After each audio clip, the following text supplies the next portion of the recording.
সংক্রান্ত কোনো সভাও এখন পর্যন্ত হয়নি।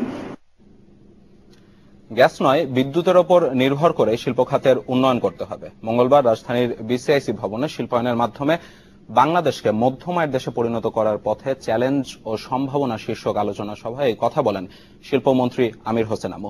এছাড়া গ্যাসের দাম বৃদ্ধি কোনো সমাধান নয় উল্লেখ করে তিনি বলেন, পরিকল্পিত নগরায়ন না হওয়ায় সব পরিকল্পনাই এখন অপরিকল্পিত, আর এর ফলে সৃষ্টি হচ্ছে প্রতিবন্ধকতা, ব্যাহত হচ্ছে শিল্পের উন্নয়ন।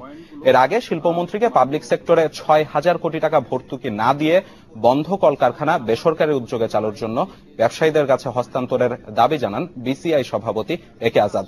আর জ্বালানির ক্ষেত্রে বিকল্প ব্যবস্থা গ্রহণ না করলে দেশি বিদেশি বিনিয়োগে অনিশ্চয়তা থেকে যাবে বলেও মন্তব্য করেন তিনি।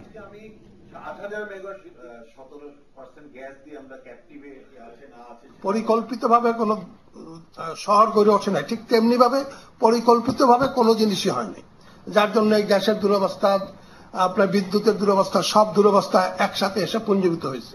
তবে গ্যাস হবে না এটা আমরা নিশ্চিত। গ্যাসের ব্যাপারে আমাদের শর্টেজ আছে, শর্টেজ থাকবে এবং গ্যাস নিয়ে চিন্তা ভাবনা আমাদের বাদ দিতে হবে। সুতরাং আমাদের বিদ্যুতের উপরে মূলত বেস করে আগাতে হবে, এইটাই আমাদের সবাই ধরে নেওয়া উচিত। দেশের যে সম্পদ আনইউটিলাইজড এবং লুজিং কনসার্ন, এইগুলো আমাদের হাতে দেন।